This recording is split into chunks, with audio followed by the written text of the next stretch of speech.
I don't understand where all our money went to. Hi, welcome back to PC Builder. I'm Jason. This is Boost My Build, the series where we take your PC part picker list, we tear them up and we put them back together and massively increase your performance. We've got a $1,400 bachelor party build where they're doing a LAN party, but I'm a little skeptical on his PC's performance. We've got a $3,800 build that wants to be a Mega Godzilla build, but it's kind of more like a wimpy Godzilla build. And we've got a $1,000 build where they're trying to beat a Prebuilt. Can they do it, or are they gonna fall short? Remember, if you get value out of the video, give it a like, because it makes a huge difference to the channel, especially this guy right here. And of course, subscribe and click that bell icon. That way you get notified when we release cool content.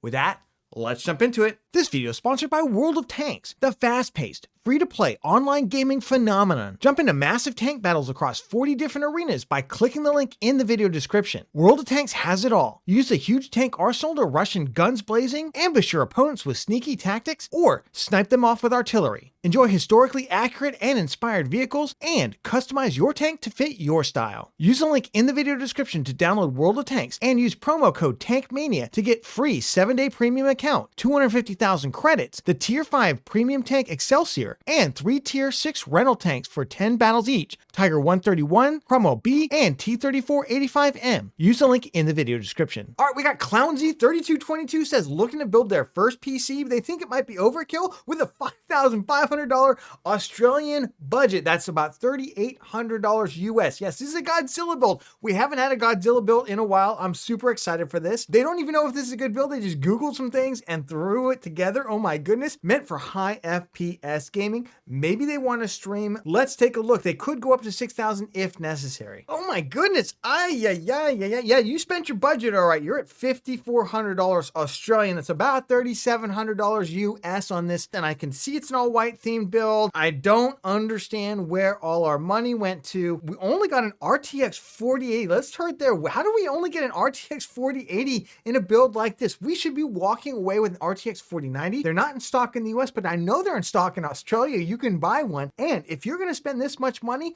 just get a 4090. That is the best GPU available right now if you've got all the monies to spend, which you seem to do. So I don't understand why we're getting this 4080. It's really perplexing. We went with a 13900 KF, sure, but I just don't understand why. I wouldn't necessarily get the CPU even for a Godzilla build. I'd take a look at a Ryzen 7700, so much cheaper, especially, again, we walked away with a 4080 instead of a 4090, but we got a 13900 KF. Doesn't make any sense to me. Looking at this cooler, you've spent all the monies on the cooler. I get it. It's like you're spending $360 on this NZXT cooler. The problem I have with this is actually the X73. So this here is just the mirror. This is not even the LCD version of it. And I'm just wondering why. Why didn't we at least walk away with the LCD version? If you're going to go all in on the aesthetics, go all in the aesthetics. I feel like we kind of went halfway, so we spent a lot of money and we didn't get quite everything we could have gotten. Motherboard's fine, Z790 Aero G. Obviously you're going for all white. You do realize there is an NZXT all white version as well. The Gigabyte Aero Z790 is fine. You don't need Z790, by the way. I guess if you want to go DDR5 RAM and you want to go super fast DDR5 RAM, that would be fine. But Z790 is not really necessary, even for 13th gen. We're looking Z690. I don't understand the memory, so we went with DDR5 5200 CL40.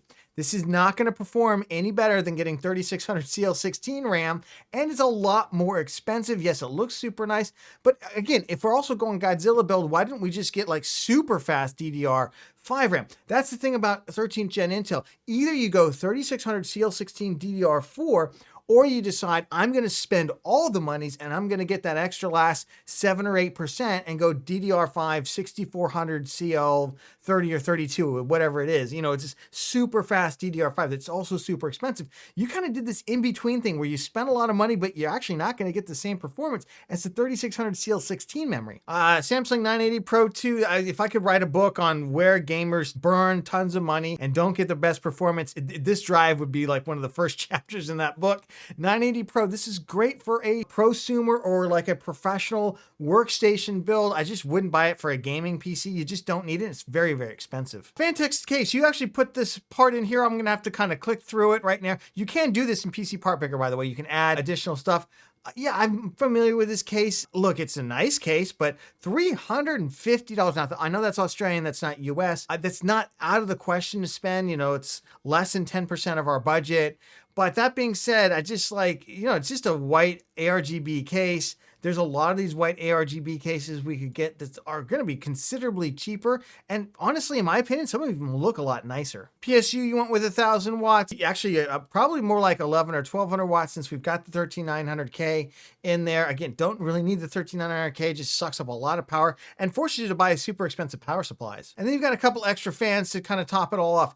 But I just feel like for $5,400 Australian, that's about $3,700 US, we've left so much performance on the table, not getting that 4090. I just don't know how that happened. Called this the all-white, real Godzilla build. Your build wasn't quite Godzilla. This is Godzilla. And how do you make Godzilla? Well, you get the biggest, baddest graphics card out there, which is the Gigabyte Gaming OC RTX 4090. I looked for the AIO card or any of the other all-white cards like the Strix or anything. They're just not available in Australia. There's some cheaper 4090s, about 100 Aussie dollars less. That being said, the brands I'm not familiar with or cards I haven't seen tested, like the Inno card. There's a PNY that's about the same price, but this Gigabyte Gaming OC is definitely one of the ones that's been tested. This is a great cooler designed by Gigabyte. Honestly, you can't really go wrong with the 4090s. All the coolers are massively overbuilt, but for 3,000 Aussie dollars, we're gonna get the biggest, baddest GPU out there. Then we went and scrapped the 13900K, too much power, too much everything else. We're gonna go with the Ryzen, not the 7700X that you see here. We're gonna get you the 7800X 3D when it comes out next month. I just want you to wait 30 days or maybe 45 days whenever it comes out. We don't have a launch date from AMD just yet. We just know February. But in its place, I put in the 7700X. Listen, that being said, the 7700X will probably get you max performance on this GPU anyway, because you're going to be playing games at 4K. Right now, selling for 500 Aussie dollars, 7700X. It's probably going to use a little bit more power than the 7800X 3D, I believe. We'll have to double check when it actually comes out. If you want to go ahead and build this now, you can grab this. If not, I have left money in the budget to buy the 7800X 3D when it does come out. For the cooler, it's not going to need any amazing amount of cooling. A 240 millimeter all-in-one liquid cooler should do the job. Got you the Kraken Z53. Now look, this is a little bit more expensive even the cooler you were looking at, but it's got the LCD screen in it. So this is going to be like mega bling. You got the RGB going, you got the all-white going, you got NZXT, really good cooler,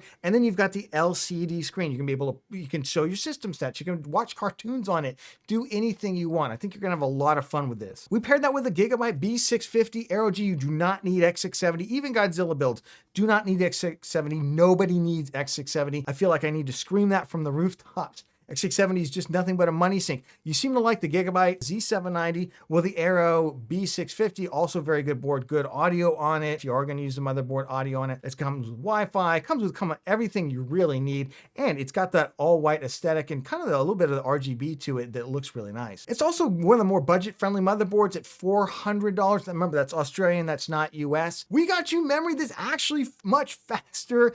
DDR5, I decided, listen, let's just get you the fastest kit that reviewers actually use, and that is the G.Skill Triton Z, 32 gigabytes, DDR5, 6000 CL32. We got you the white kit with RGB on it for about $300. Honestly, not that much more than you were spending on some really crummy timing and speed kits. So we're gonna get you absolute max performance since we've got a max GPU. For the drive, I just swapped out the 980 Pro, it's super expensive, for $100 Aussie less, Samsung 970 EVO Plus, 2 terabytes, so same capacity. It's just Gen 3, it's super fast Gen 3. You will never see the difference, even if you do video editing or other things like that. If you're just gaming, you could probably even go even cheaper than this, but I figured you wanted something more premium. Let's get you something more premium, but let's just not go overboard to speed that you don't really need. For the case, I swapped out, I know you like that other Fantex case. I got you the Fantex Eclipse G360A. We have this case, we're gonna do a build in it. I love it. I love this RGB strip at the bottom on the P500A. I'm so glad that they brought that forward to the G360. The case looks really sweet. It looks like a lot of fun to build in, and it's half the price, 165 Aussie dollars. It's half the price of the case that you were looking at that honestly doesn't even look as good in my opinion. For the power supply, you're right on the edge of needing 1,000 to 1,200 watts. I think we're gonna be fine with the MSI A1000G. This is a really phenomenal PSU, fully modular, A-tier rated. I don't know. I have nothing except really, really good things to say about this PSU. If you do want to go white, just get a white PSU cable extension kit for about anywhere from $30 to $50. So overall for $5,337, remember, we've left money in there for you to buy the 7800X3D when it does come out. I think you're getting a screaming gaming system that's going to be the fastest gaming system on the planet. We made sure to get you the right memory that's going to be super fast, the right CPU that's going to be super fast. We've got you a great motherboard and cooler combination in here, and we've got you the RTX 4090, which is really what's driving this thing, along with the Ryzen 7800X3D. We've right-sized what you're spending on cases and your cooler, and you're going to get max bling out of this thing. So I hope you feel like your Godzilla build is boosted. We got Brian Smith. Brian says he needs this build fast. Their friend's idea for a bachelor party is a LAN party, and their gaming PC is 12 years old with a 660 Ti. I almost misread that as a 1660 Ti. No, it's a 660 Ti. My goodness. They just out of law school. They got $1,400 for their budget. They do live near a Micro Center. We're not going to use Micro Center pricing, but if you can find better deals there, definitely try it out. They want a gaming PC to pair with their LG OLED 65-inch. That's a 4K TV, $1,300, $1,400. That's going to be kind of tough. They want VR gaming. They want 1440p now. They're going to upgrade to 4K, 144 hertz in the future. They're going to put the PC in a cabinet. Don't do that. Don't put it in a closed cabinet. It's not going to get any airflow in there. It needs airflow. But you definitely want something that looks nice because you want to show off to your fellow bachelor party folks. Let's see what you got. I hate these builds. I hate them. I hate them. I hate them. I hate them. Why do I hate them? Because on the one hand, everything works. This is perfectly fine, and it'll give you pretty good gaming performance. On the other hand, you spent $1,400 on a build. The performance level is probably about more like a $950 to $1,000 performance level. So where did our extra $400 go? It's got an all-white theme and a lot of RGB because you want to impress those folks at the bachelor party. I see that. I'm cool with that. Let's do that. It's led us to overspend in a lot of areas and get things that we otherwise necessarily wouldn't, and it's led us to nuking the performance of this overall build. What am I talking about? Well, we got the ASRock Radeon 6700 XT in a $1,400 build. This is a GPU I would put more like a $1,000 build, maybe $900 build. We should have gotten more GPU for our money here, and as good as this is, it's not really going to run a lot of games at high frame rates for your LG C1 OLED or C2 OLED that you have.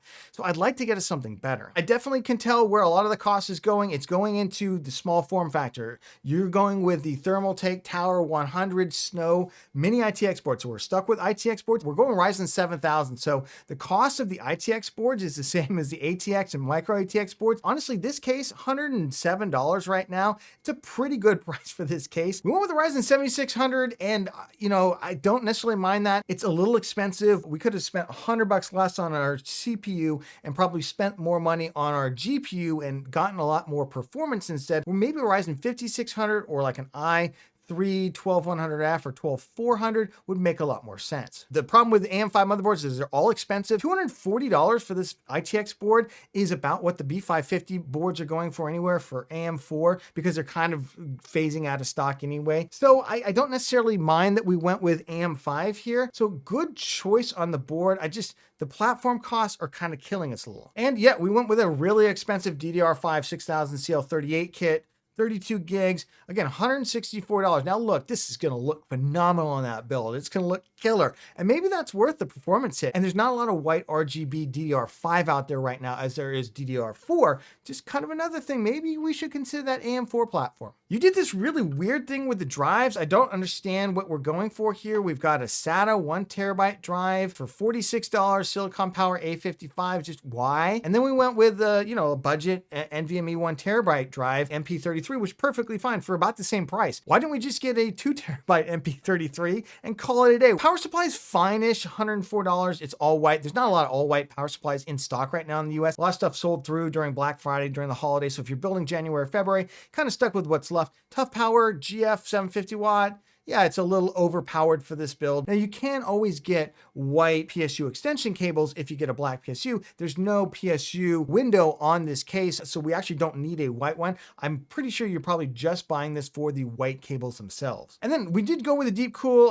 all-in-one liquid cooler, 120 millimeter. This is actually a good application for one. The problem is if you want to go all white, there's only a handful of them out there and they're really expensive. Now there is one made by Thermaltake for about $69, but I'm actually not sure if the backplate on on that has to be removed, because that's one of the big challenges with the AM5 motherboards is you can't remove that back plate because it's screwed into the socket lever there. So $93, kind of expensive on the cooling side for a CPU that doesn't need that much cooling. So for $1,400, I just feel like we got $1,000 worth of performance. We've left a lot on the table. Now, we did spend some of that on aesthetics, and that's an important thing because you want to look baller when you go there. But I just feel like we could do better overall. Okay, I call this the blinged out Bachelor LAN Party ITX all white build. I think these are gonna be a lot of fun. I think people are gonna be super impressed with this build, but I will say I struggled a lot with it because there's a giant hole in the middle of the GPU market right now. Anything $500 and below, there's plenty of stuff to get there. Anything $800 and above, there's plenty of stuff to get there. Your particular budget, especially with all this expensive kind of white RGB ITX stuff that you're doing for aesthetics, you're spending so much money on aesthetics, you're losing out. I tried to get a 4070 Ti in here. I tried to get a 7900 XT maybe. Couldn't do it no matter what I did because the ITX motherboard's so expensive. And the Thermaltake Tower 100 Snow is gonna lock us into that. Now, I decided this seems to be super important to you. Let's just go for it. And we're gonna do a super awesome all white build. Starting off with the GPU, we got you a much better GPU. ASRock Phantom Gaming RX 6800. This is gonna give you 4K levels of performance. That's kind of mission accomplished there. Now it's not 4K high FPS like I was trying to get with the 4070 Ti or maybe a 7900 XT, which again, we could have done had we not spent so much on the platform.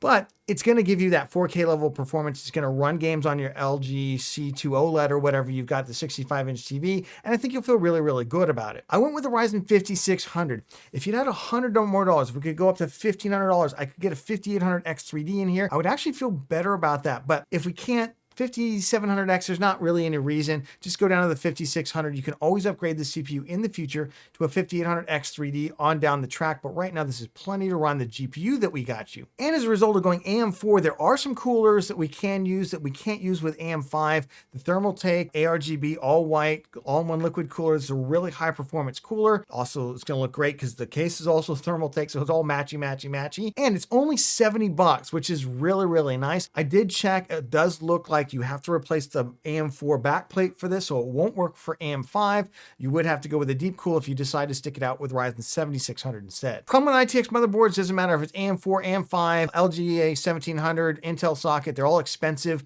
So I just decided, look, if you're going to spend that much money, let's just go ahead and get you the Asus ROG Strix B550i. This is the one that everyone's going to be super impressed with. This is a really phenomenal motherboard. It's only about $10 more than the cheapest B550i kind of gaming motherboard. So why not get this one? This is going to be the one that's going to really kind of knock their socks off. Got a lot of rear panel USB connectivity. Overall, very nice little motherboard for $229. DDR4 RAM, much cheaper, obviously. We just went with 3200 CL16. You can bump up the memory speed here if you want. I fixed your drive confusion. I just got you a 2 terabyte NVMe drive. I don't know what we were doing with that SATA drive and a 1 terabyte this. Let's just get 2 terabytes of this, stick it in there and call it a day for basically the same price as both those drives combined for $107. Stuck it out with your power supply. I couldn't find any other good options that would give us all white cables. I looked at buying a different PSU and then getting the white cable extensions, but by the time you add it all up, it's the same price anyway. So for $1,315, a gaming PC that's gonna look amazing, it's gonna blow your friends away at the bachelor party, which I know is important to you, and it's something that you can hook up to your LG C2 OLED 65-inch TV and actually get 4K performance and a lot of games on it at pretty good settings. So help you feel like your build is boosted. We've got Jason Miller. Jason says, hi, Jason and Mr. Bear. There, Jason. Well, I'm also Jason, and Mr. Bear definitely says hi. They've been watching for a long time. They want to test how well they've been paying attention because they want to build a PC for their friend. They're desperately trying to convince them to build their own rather than buy a pre-built. And she likes to game and stream with titles like Minecraft, Ark Survival Evolved, Stardew Valley, and more. They want to keep it to $1,000. If it goes over a little bit, that's fine. Let's see what you got so far. Okay, I don't hate what you did. I don't hate it. However, let's just take a time out. You spent $991 and out of our 1,000, and I'm looking at this and we basically got an RX 6650 XT, which is a good GPU, but for a $1,000 build, I think we're undersizing our GPU quite a bit. And you can find a pre-built right now with these same specs for about $1,000. So then the question becomes, why should she build her own for the first time, to kind of take that plunge, have to fix anything if it doesn't work right, have to install Windows and do all that kind of stuff? Why should she do that for the same level of performance? So let's punch through this. Obviously, we just talked about the GPU, 6650 XT. This is a more premium one that you're getting for $310. And look, it looks super nice, 3 fans, all that. But these GPUs don't need 3 fans. Very power efficient GPUs. You can get away with a 2-fan one, and you can get one that's about 50 or 60 bucks cheaper, but we could also go up to a 6700 or 6750 XT. I don't hate the 5600X. I think this actually, in a lot of circumstances, can work out. It's gone back up to about $167, not the best price for it. The 5600 is something we could consider here, although I know it's only about 15 bucks cheaper right now because it's also out of stock everywhere. That being said, something like, even the 13100F. Now, I have not had any time to review this. We just got back from CES as I'm shooting this. I literally just got this from Newegg. We haven't had any time to play around with it, but it's another option. 12100F, also an option for us. I don't mind that we added an extra box cooler. This is the id Cooling SE214XT, just a cheap 4-tower ARGB aspect where we can bling up the system a little bit. Not a big fan of the MSI B550 A Pro. It just has entry-level audio, entry-level features, except for the VRMs, which are phenomenal, but it just has entry-level features. Otherwise, for $140, yeah, there's better boards out there that'll give her a better gaming experience with better audio. We went with 32 gigs of RAM, and normally I wouldn't mind that because DDR4 has gotten so cheap, but again, it's just another $30 or $40 here and there. Now, this is a good kit. 3200 CL16, you picked the right kit, but I'm just questioning the size. I know you said she likes to stream, but you can often stream with 16 gigabytes. So I just did we need to spend the money here, especially when our GPU kind of came out lacking? Drive, you got one of the cheaper 1 terabyte NVMe, which is what I recommend. Just get the cheapest 1 terabyte NVMe for gaming. Does really help the performance overall. $54 silicon power, A60, good job. I do like the case, the Antec NX410. I think this is a nice looking case for $69 right now. That's super hard to beat. Cases have been so expensive, but the cost of them is coming down because the cost of shipping them has come down. We might see more of these budget cases come down to that 60, even down to the $50 range, which is where they used to be. We went a little bonkers on the PSU, $140 for this Corsair RM750X. Now, this is a good PSU. Don't get me wrong. It's great. However, it looks like it's out of stock everywhere. That's why it's so expensive. These are third-party sellers, basically. We don't need 750 watts for this. We can get a really nice PSU for a lot less money. So for $991, again, she can go out and buy a pre-built with these same specs for the same price, and she's going to ask you, well, why should I do that when I can get the same thing with a warranty that somebody else is responsible for, that somebody else is going to put together for me? Why should I do that when this is going to give me the same performance? I think we can give her a better answer. I call this the $1,000 1440p gaming monster because this will be an absolute monster. She's going to get 100 plus FPS in most titles. That's going to be your argument too, because we only spent $982 on this, actually 10 bucks cheaper than you were going to come in at, and we're going to get significantly more performance, not just in terms of FPS, but also in terms of the audio for gaming, which is important to the gaming experience. These are all things you can sell her on building her own. Starting off with the GPU, we got away with the ASRock Radeon RX 6700 XT. I tried to get a 6800 in here. You don't quite have enough budget. If you had like another $100, you could definitely do it. We could change some things around. As it is, this is a perfectly super capable GPU at 1440p on par with the RTX 3070, which is, a $500 GPU. This is a great unit available over at Newegg right now for $359. If you want to spend a little bit more, you could get the 6750 XT. It's about 6% more performance. I stuck it out with the Ryzen 5 5600X. I consider the 12100, 13100. I considered Intel as well. The B660 motherboards on Intel, if we want to improve their features, are very, very expensive. So I went with the 5600X for a reason. It's only about 15 or 16 bucks more expensive than the 5600, slightly faster CPU. And as a result, we can use the ASRock B550 PG Velocity. Now, I haven't recommended a lot of ASRock B550s because they don't have BIOS flashback. So they were always behind in terms of what CPU you could stick on them. However, they are now definitely shipping with a BIOS that will work with the 5600X. Maybe not the 5600, maybe not like the 5700X, but certainly any of the 4 original CPUs that came out, including the 5600X, will work with this board. Upgraded ALC 1220 audio codec on it, which is really, really nice. Nice looking audio section. Overall, just great features to this board. Great on the rear panel, USB connections, even a Type-C. It's $139, the same price you were going to pay for that really kind of crummy ho-hum entry-level board. We stuck it out with your cooler. I think that's a perfectly good cooler. I recommend all the time. I did decide to go ahead and let you have the 32 gigs of RAM. Stuck it out with the Silicon Power Kit 3200 CL16. Again, really good kit. If we want to go up on the GPU a little bit, this is one area I might start shaving a little little bit of cost off and get 16 gigs. But another area we saved a lot of money and were able to jump that GPU up was the PSU. That Corsair unit was super overpriced and super overpowered for what we're looking for. We only need about 600 watts. So I ended up with a 650 watt Enermax Revolution. This is a really good PSU, whisper quiet on the fan, A tier rated on the PSU Cultist list, and it's absolutely fully modular as well for $89 instead of $140. So again, $982, we're gonna get her a PC that she's gonna be able to put together, give her significantly more performance than a pre-built PC. It's gonna be definitely worth her time to do so. She's gonna have a lot of fun building it. Have her watch a video on how to build a PC, one of our videos that we're coming out with soon, and I hope you feel like your build is boosted. Remember, if you got value out of the video, give it a like. It makes a huge difference to the channel, especially this guy right here who decided he's not gonna sit right. And of course, subscribe and click that bell icon. That way you get notified when we release cool content. If you're looking to build a PC in 2023 and you're not sure where to start, we just put on an amazing guide. Check it out. We walk you through how to design and build your own gaming PC, including how to figure out your own budget, what GPU, CPU combo you're looking for so you can get the best. And we'll catch you on the next one.